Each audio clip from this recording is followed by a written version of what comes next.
Welcome to the Rhonda Kay Show. I am sitting in the home of Jesse Belvin Jr., the one and only son of the Jesse Belvin, author of famous songs like Good Night, My Love, Earth Angels, and a lot of other familiar tunes that you probably grew up listening to but were not aware.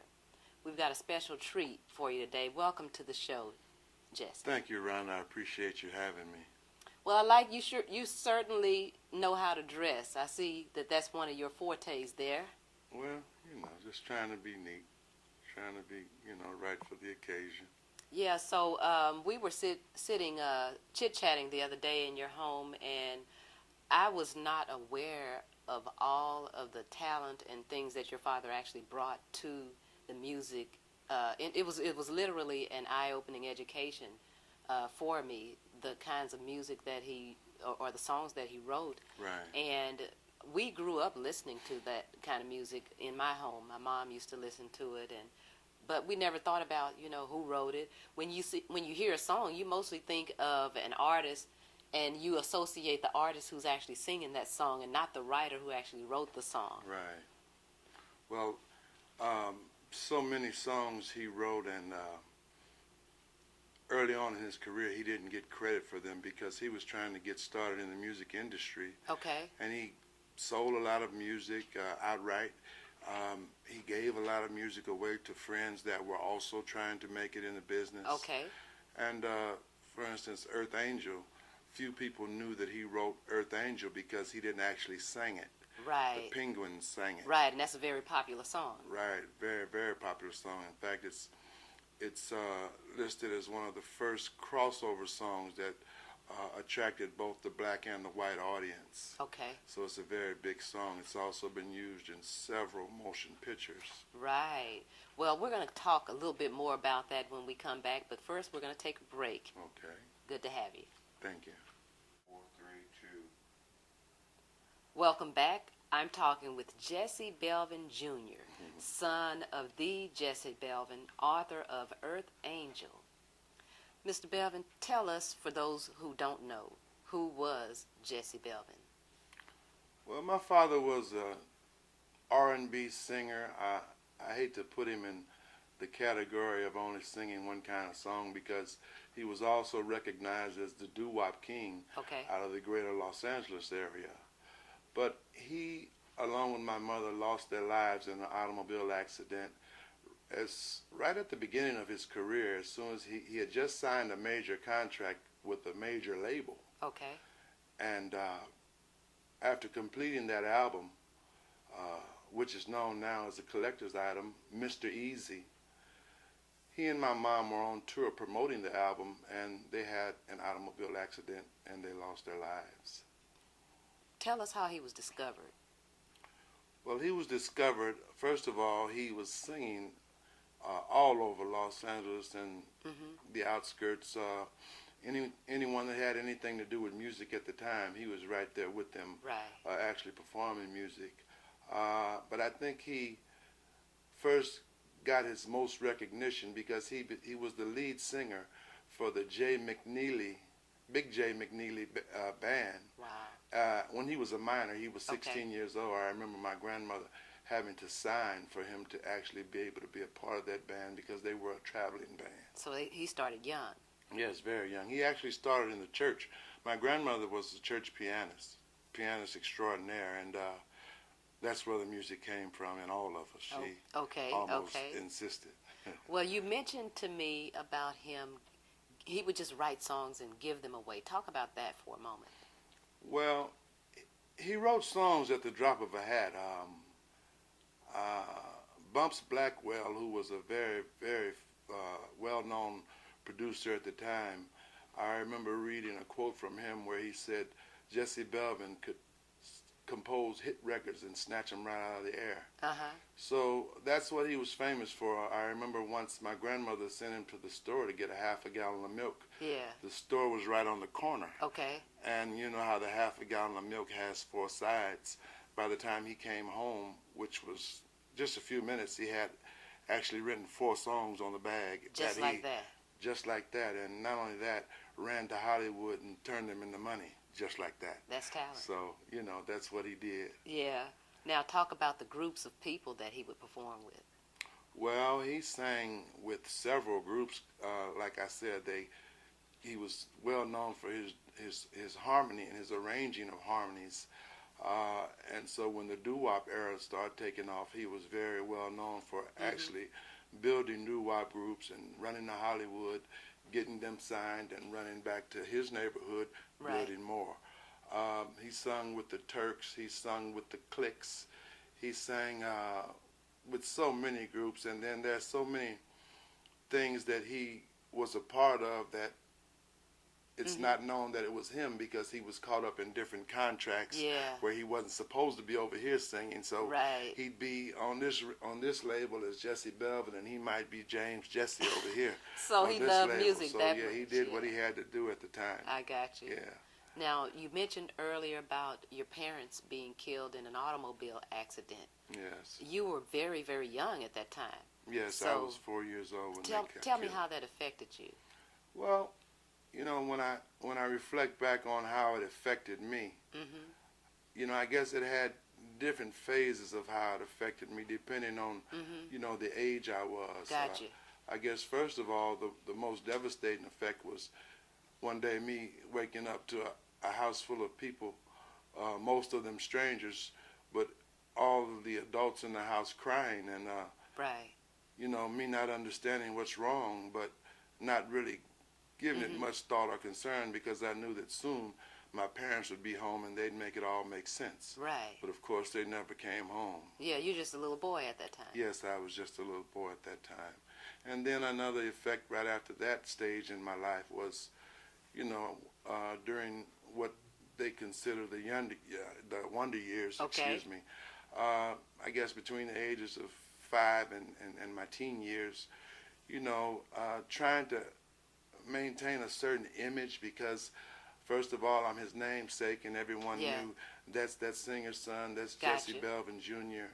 And everybody just taking for granted that we were a wealthy family and very well off, and in all actuality we weren't. Yeah. So just trying to pretend. Okay.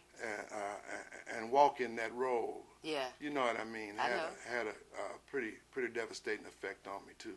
But I could go on and on, because now that I'm at the age I'm at now, and I reflect back, it just had different stages of the way it affected me. But thank God I'm still here and all is well. Yeah. Well, that's wonderful. Now, you mentioned about your grandmother, who instilled in some way the musical genius in all of you guys. Yes. And you got a little bit of music in you. Yeah, a little You've bit. talked about it, and I don't think it's fair that I've visited with you a number of times and you've done not one number. So you've got to do something for us today. You think you can do that? Yeah, I was told, my wife told me that you mentioned that to her, so I kind of brought one of my pianos down and set it up, just in case you ask. Well, that's good looking out for me, Shirley. Okay, well, we're gonna take a break, and when we come back, you'll see Jesse performing. Thank you.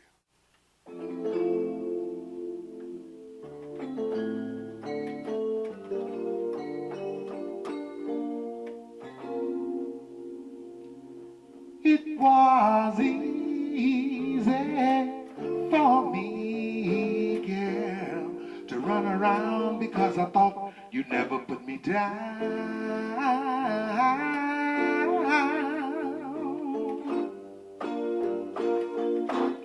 And it was easy for me, girl, to cheat and lie because I thought you'd never say goodbye. Don't say bye. Oh, girl, but now that you're gone and I'm all alone, I tell you it gets so lonely, it's lonely, it's lonely. Also, oh, girl, I feel so sad, 'cause I treated you so doggone bad, and you were the best thing I've ever ever had.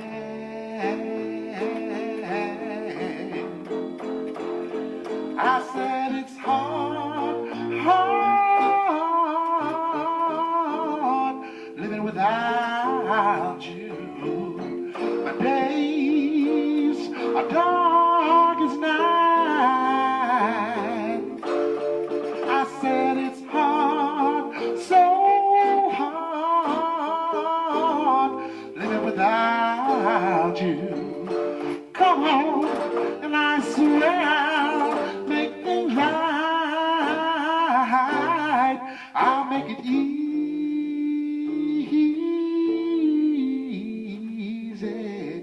If you just try, please try me one more time, girl. And girl, I'll make it easy.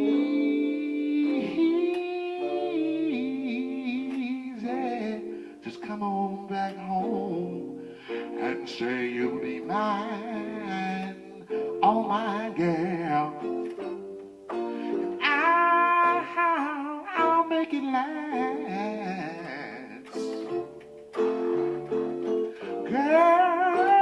Girl, it won't be like the past.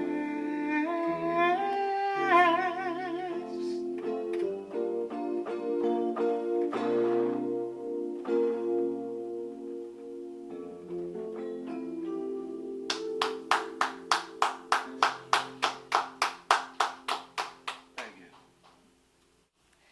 Welcome back. We are, if you just tuned in the home of Jesse Belvin Jr., son of the Jesse Belvin himself, author of Earth Angel. And I hear they call you Mr. Golden Voice. You just did a number for us, and that was awesome. Yes, a few of my fans somehow began calling me that, and I'm honest enough to tell you that I kind of liked it. So Not a modest we voice. kind of ran with it. But Yeah. it's just I'm so grateful for those that appreciate my music. Because after coming from my father and listening to his music, Yeah. it's like, you know what I mean. It's like Yeah. personally, he had a hard act to follow, is all I can say. Well, I know you could have easily followed in his footsteps, but yet you chose not to. Well, it wasn't really a choice. Mm-hmm. I just think that because of the tragedy, Okay. combined with growing up in Los Angeles, and most of all, not having a strong male figure in place Okay. as far as my guidance was concerned. Okay. You know what I mean? I Yeah. think I can almost think it's pretty safe to say that in growing up, the only man that I really had any respect for was my father, and it was Okay. because of his level of success. I see. And there wasn't a lot of successful men in my immediate, surroundings. So, it just was one of those things. Before I knew it,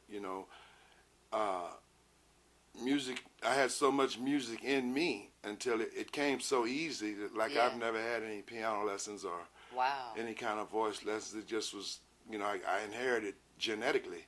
So it came so easy to me until I didn't realize that I really had a gift. Okay. I was a kid, and Right. it was just something else that I thought I did well. Well, you certainly have. If you look at, I went out to your YouTube page where you've got all your videos, and I was like, wow, is that him? That Yes. really is him. And Yeah.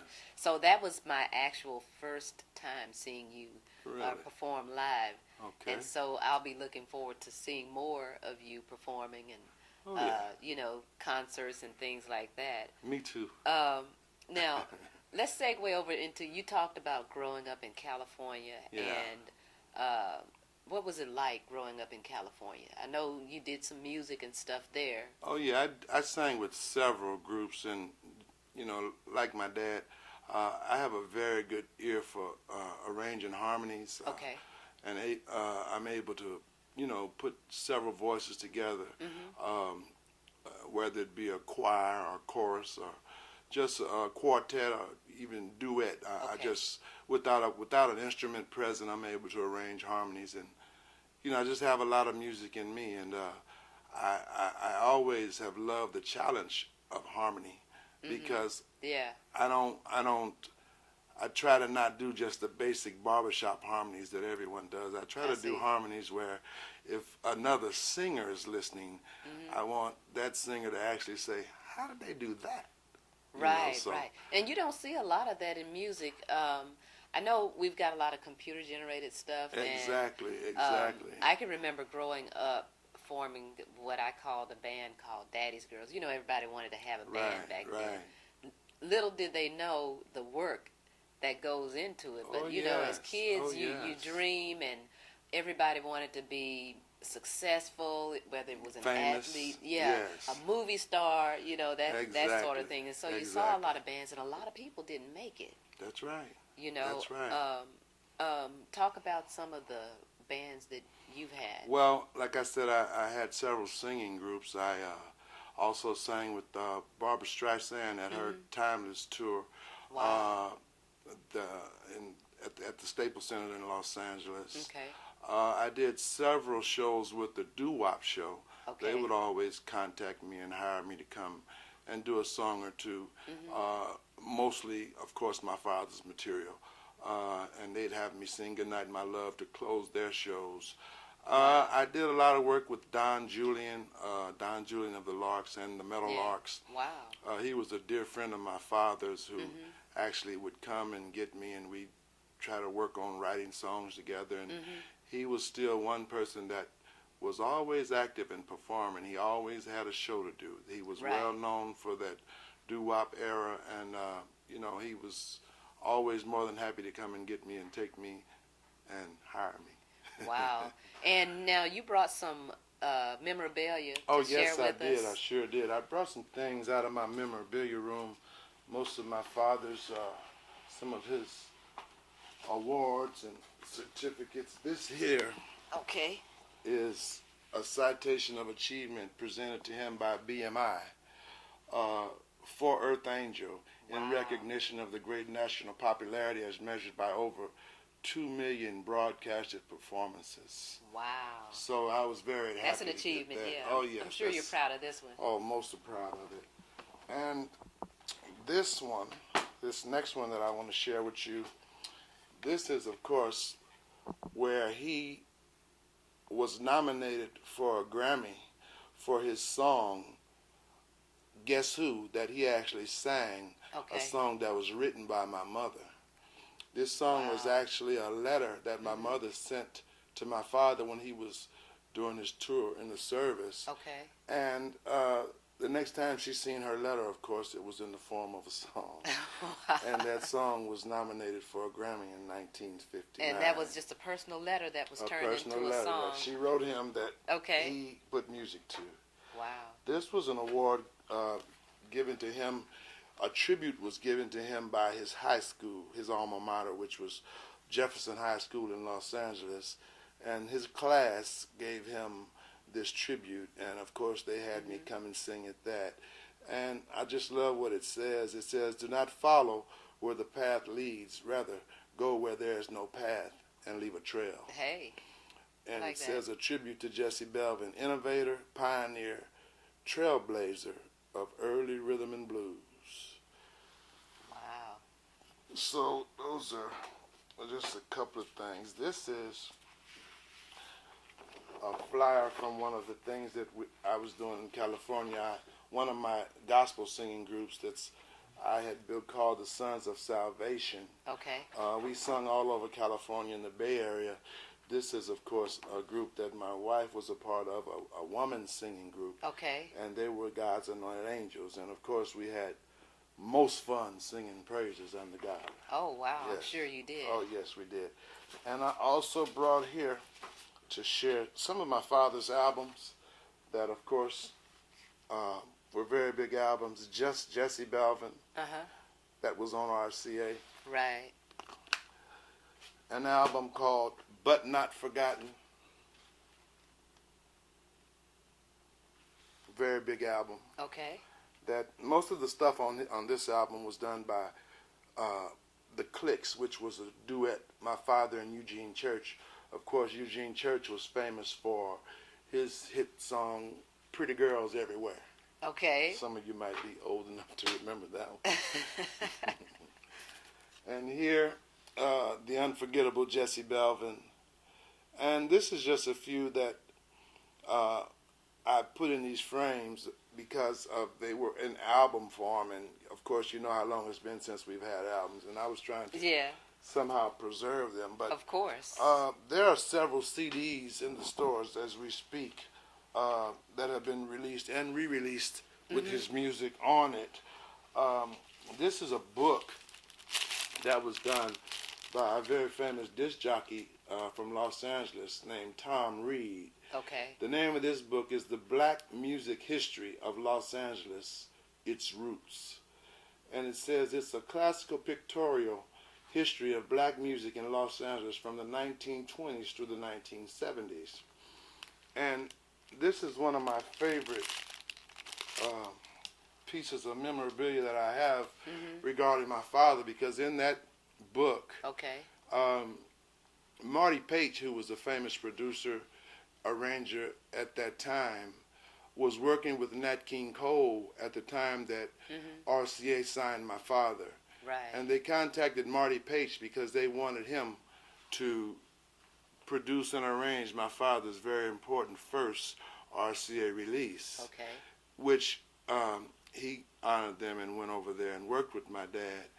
And they have it in the book as a historical quote, but he talks about how, you know, everybody was excited about my father signing with RCA, everybody at RCA. Okay. Because Nat King Cole was over at Capitol Records.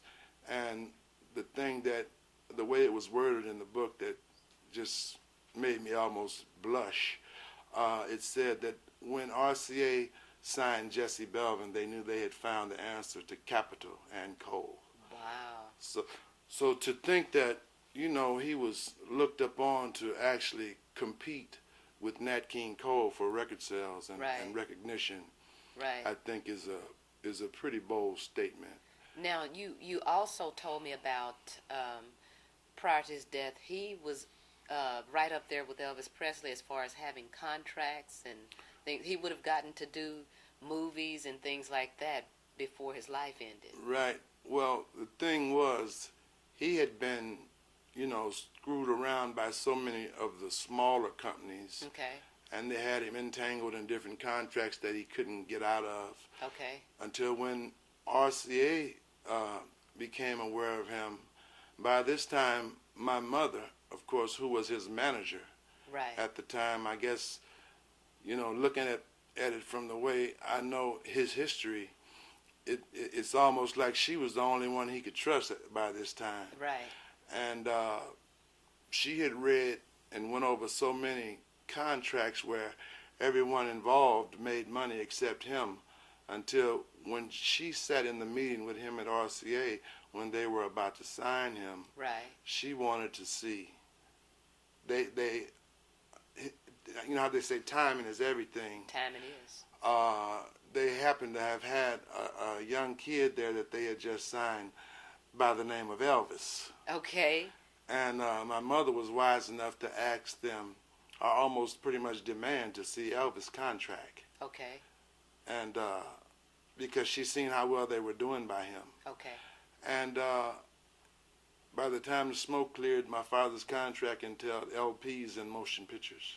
Wow. So he was really... we would have seen him on the big screen had he lived. Exactly. Wonderful. Well, we're going to take another break, and you certainly shared some enlightening information with us, and we'll talk some more when we come back. Sure. Jesse, you know, the public doesn't have first-hand knowledge about the dark side of the music industry, and of course it's not their job. They just want to be entertained. Right. You have first-hand experience with some of that dark side. Do you care to share as much of that as you want to? Well, you know, I'm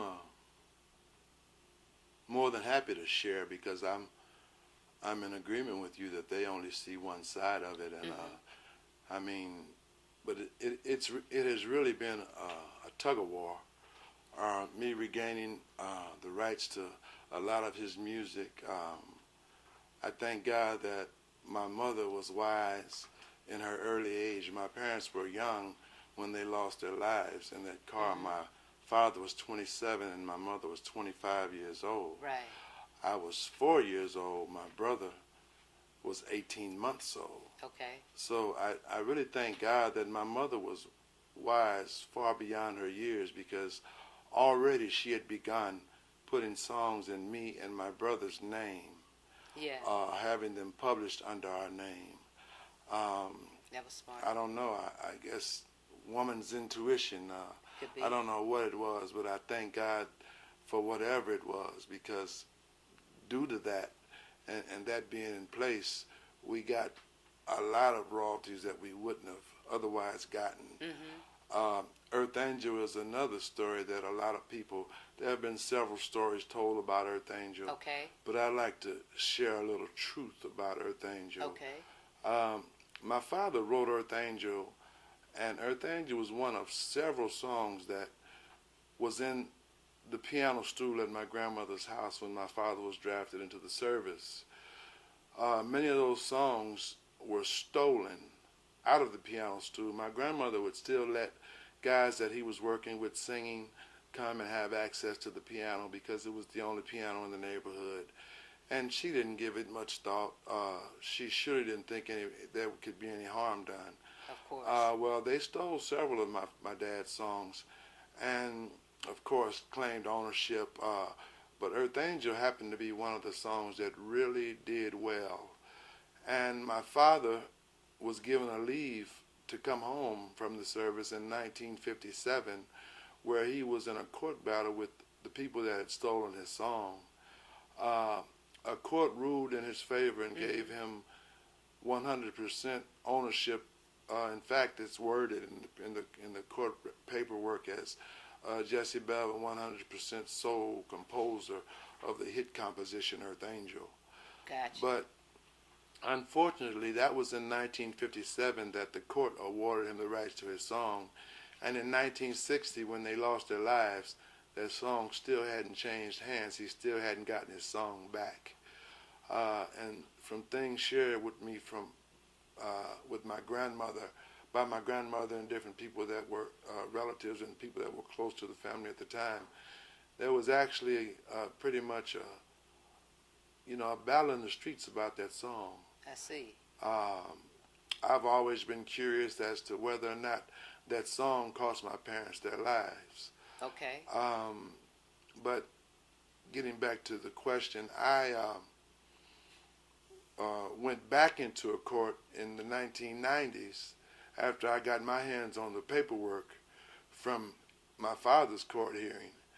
And I wasn't trying to regain the rights to the song. My father had done that. I was basically trying to recover the song, something that he hadn't done.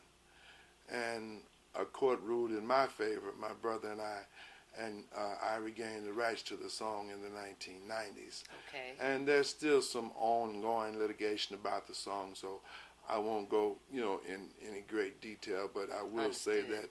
that it is back in the family estate. Good. Well, that's just one of the dark side. I mean, I know you're probably one of many that, similar situations has happened to. What is it, you mentioned you wanted to tell your father's story. What is it you would like the public to know today about your father? Just basically, it's important to me, and the reason I've began my personal campaign online trying to just enlighten the public about his works, because I took for granted, because I know how great he was, that everyone knew. And I've gotten so many questions from people now regarding who my father was and what was some of his music and what it was that he actually done in the music industry. It's just important to me that they know who he was and what he did. And when conversations arise about the best that ever done it, Yeah. I think that his name should be mentioned. Considering his body of work Right. And his age, the age that he was when he died, and you look at the body of work and how much That's a work lot of he work, did, yeah. it would be quite obvious to anyone that he was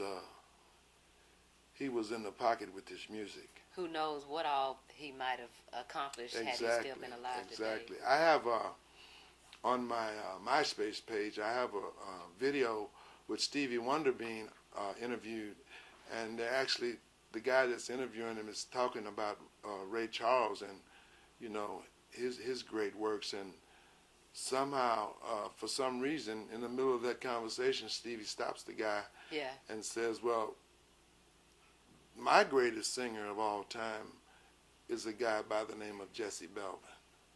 You know, to hear that come out of Stevie's mouth, Right. you know, me being a singer and a musician, as far as I'm concerned, Stevie is one of the greatest that ever done it. But to hear one that I consider one of the greatest that ever done it say that my father was his all-time favorite and, Right. and in his view the greatest, I think that's quite a statement. Yeah, that is a statement. You know what I mean? I think that's a bold stamp of approval coming from Stevie. Yeah, well, Yeah. speaking of Stevie admiring your father's music, why don't we just play a clip of your father's music? I think that would be a wonderful idea.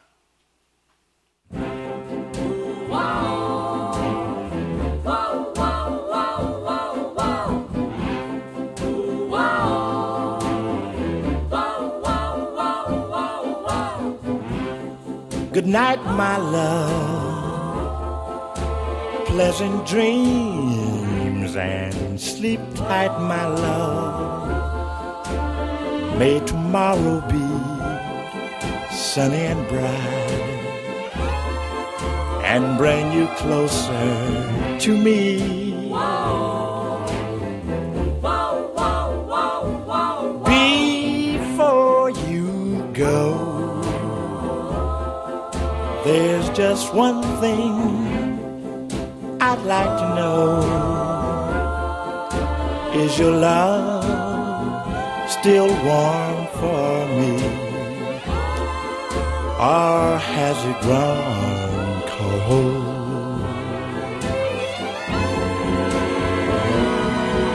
If you should awake in the still of night, please have no fears, for I'll be there.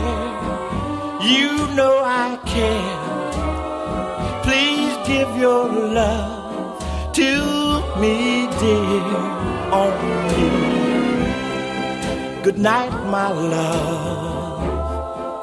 Pleasant dreams.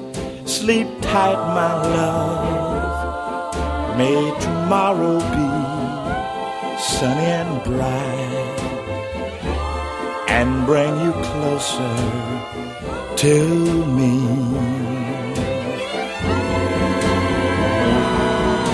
If you should awake in the still of night, please have no fears, for I'll be there. You know I care. Please give your love to me, dear, only.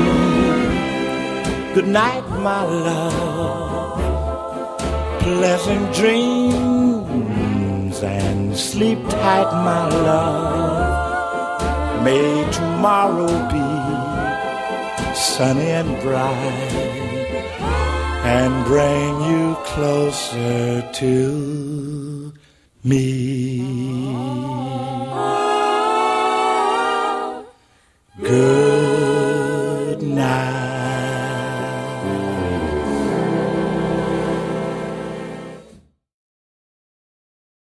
That was a beautiful song. Thank you, Rhonda. I'm glad that you know, we play that song because once again, you know, it really spotlights and shows the listener how articulate of an artist he was. He had all the things that they say is required for good singing. You know, his Right. pronunciation, his breathing. You know what I mean? His diction. Yeah. Everything Nice, was just clean music. Everything was Yeah. just wow.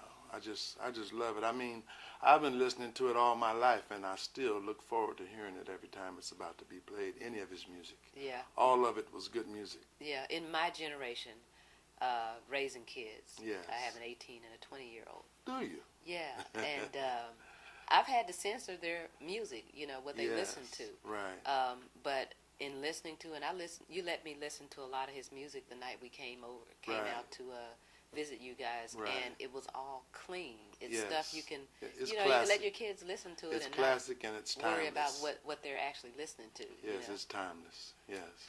Now we talked about an up and coming documentary. What do you hope to accomplish with the documentary? Well, you know, I just think that once again, it's important for people to know who he was and know of his contribution to the music industry. Right. For the most part. Right. If anything more comes of it, of course I'll appreciate it. Mm-hmm. But most of all, I just want him to get proper recognition Yeah. for the work that he did. Yeah. I used to wonder why the disc jockeys didn't play the music more, but you know, it's not only his music. There's so many great artists from that era that, you know, their music is timeless, and Yeah. yet we very seldom hear it. So, you know, I guess, you know, it's just goes with the territory of that industry. But, you know, I just want to enlighten people that might possibly have not ever heard of him. Well, I think people have been enlightened today. And I noticed you model yourself style-wise after your father. Any plans on any future entertainment, or can people call you and book you? Sure, I'm available for any kind of singing engagements. I'm ready to go. You stay ready. And I look forward to it. It's what I do, and it's what I love to do. So, of course, I look forward to doing as much of it as I can possibly do. Okay. And now that I'm, you know, making Texas my home, you know what I mean? I've got to get in and around Texas and just let Texas know that I'm here. Yeah, we've been doing this series called Hidden Treasures of Dallas, Texas. And my show director, Jay, came up with that concept.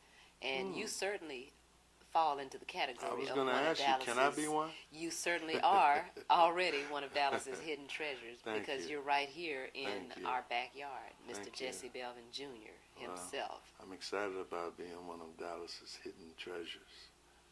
Well, thank you for being on the show. It certainly was a treat to have you here. We'll have to do this again sometime. We'll have to. Most definitely. By the way, I just want to get this in before we forget. People can actually find you on the website Yes. by just doing a Google search for Yes. Jesse, Jesse Belvin, and they will find all of the websites and resources related to Jesse Belvin, including the original Jesse Belvin website. That's right. The official That's right. Jesse the official. That's Belvin right. website. That's right. You know, there's only one official That's Jesse right. Belvin. That's you know. right. And I look forward to all of you stopping by and spending some time with me in this music. Yeah, go check his website out. You'll definitely be entertained and enlightened. Thank you. And thank you for having me. No problem.